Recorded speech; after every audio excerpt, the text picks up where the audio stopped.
नमस्ते दोस्तों। आज मैं आपको एक ऐसी किताब के बारे में बताने जा रहा हूँ जो सिर्फ मेरी नहीं, दुनिया के लाखों लोगों की फाइनेंशियल सोच बदल चुकी है। The psychology of money by Morgan Housel.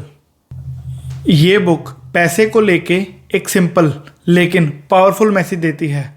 पैसा कमाने के लिए इंटेलिजेंस से ज़्यादा ज़रूरी है समझ और बिहेवियर।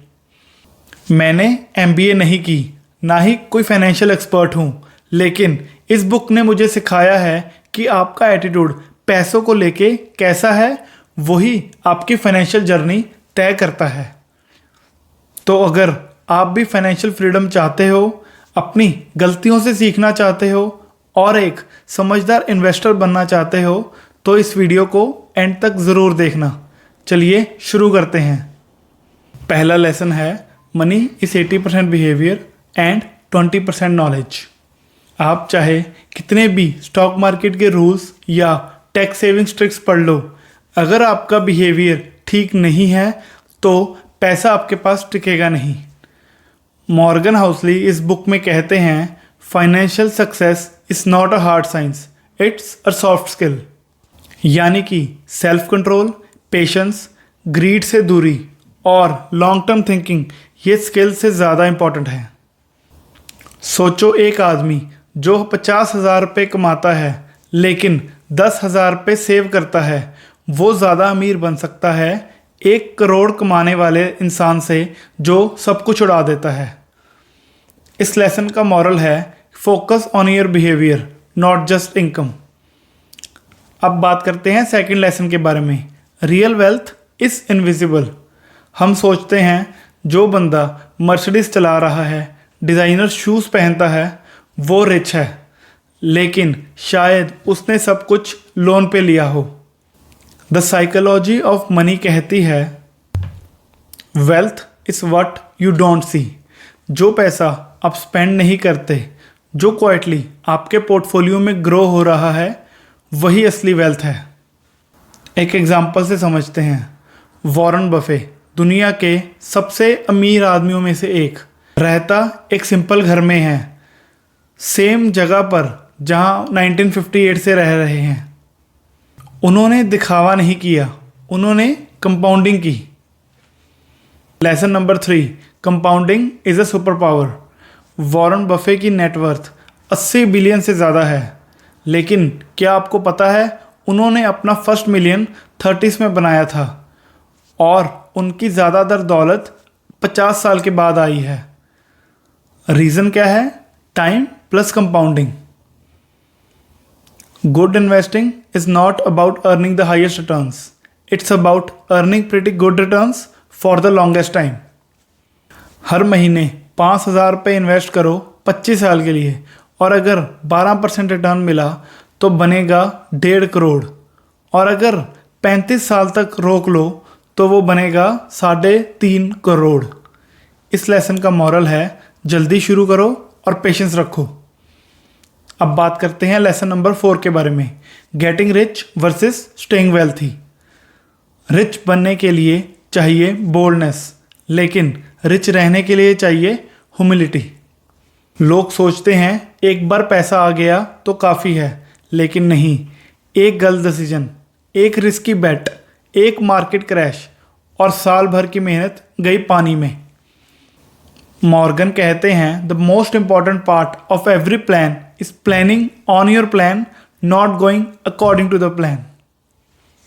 मैं खुद एक बार क्रिप्टो में ग्रीड में आके 40,000 रुपये का नुकसान कर चुका हूँ। तब समझ आई safety is also a strategy. अब बात करते हैं लेसन 5 के बारे में। Save money without a goal. लोग सेविंग्स को गोल से जोड़ते हैं। कार लेनी है, घर लेना है, ट्रिप पे जाना है, लेकिन मॉर्गन कहते हैं कुछ पैसा सिर्फ सिक्योरिटी के लिए भी होना चाहिए। Emergency fund peace of mind का काम करता है। कभी जॉब चली गई या कोई अनएक्सपेक्टेड प्रॉब्लम आई तो वही पैसा काम आता है। मैं खुद हर महीने फिक्स्ड परसेंटेज सेव करता हूँ, बिना किसी गोल के लिए, सिर्फ अपने लिए, अपनी मेंटल फ्रीडम के लिए। अब बात करते हैं 6वें लेसन के बारे में, freedom is the real wealth.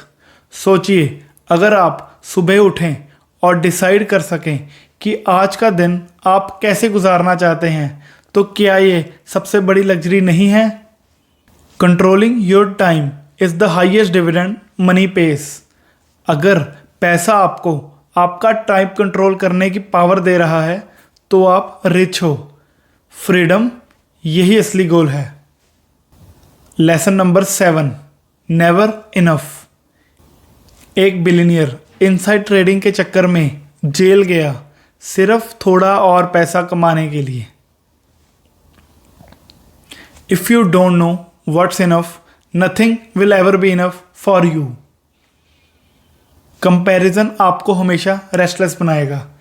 किसी और का ज़्यादा पैसा देख के अपना करंट लेवल बेकार लगेगा। मुझे याद है, मैं एक वक्त पर सिर्फ व्यूज़ के पीछे भागता था। अब सीख गया हूँ अपनी लेन में रेस लगाओ। अब बात करते हैं लेसन नंबर 8 के बारे में, everyone's playing a different game. Stock market में हर कोई अलग टाइम हॉरिजॉन, अलग गोल के साथ इन्वेस्ट करता है। किसी के लिए एक स्टॉक शॉर्ट टर्म ट्रेड है, किसी के लिए वही लॉन्ग टर्म रिटायरमेंट प्लान है। आप किसी और का डिसीजन देख के अपना प्लान मत बदलो। Be careful who you take your financial cues from. मैं अब ब्लाइंडली किसी भी इन्फ्लुएंसर को फॉलो नहीं करता। मैं सीखता हूँ लेकिन डिसीजन अपना बनाता हूँ। अब बात करते हैं 9वें लेसन के बारे में, luck and risk are two sides of the same coin. Success में हार्डवर्क का रोल है पर लक भी कम नहीं है। बिल गेट्स ने एक ऐसे स्कूल में एडमिशन लिया जहां कंप्यूटर्स अवेलेबल थे, जब बाकी वर्ल्ड में मुश्किल से कहीं में कंप्यूटर मिलते थे। Never forget the role of luck but never ignore the risk. किसी का फेलियर का मतलब ये नहीं है कि वो लेज़ी था, शायद अनलकी था। हम सबको ये समझना होगा सक्सेस एंड फेलियर दोनों कॉम्प्लेक्स होती हैं। तो दोस्तों, द साइकोलॉजी ऑफ मनी एक रिमाइंडर है। ये गेम नंबर्स का नहीं, माइंडसेट का है। ये सीखने का नहीं, सब्र का खेल है। आपकी इनकम मैटर करती है, लेकिन उससे ज़्यादा मैटर करता है आपका डिसिप्लिन, बिहेवियर और टाइम हॉरिजॉन। अगर आपको ये वीडियो वैल्यूएबल लगा तो लाइक ज़रूर करो और कमेंट में बताना कौन सा लेसन आपके दिल को छू के गया। और अगर आप चाहते हो कि मैं और फाइनेंशियल बुक्स जैसे कि rich dad poor dad, atomic habits, think and grow rich का हिंदी में आपको डीप ब्रेकडाउन दूं, तो चैनल को सब्सक्राइब करना मत भूलना। मिलते हैं नेक्स्ट वीडियो में। तब तक के लिए सेव स्मार्ट, इन्वेस्ट स्टडी और थिंक लॉन्ग टर्म।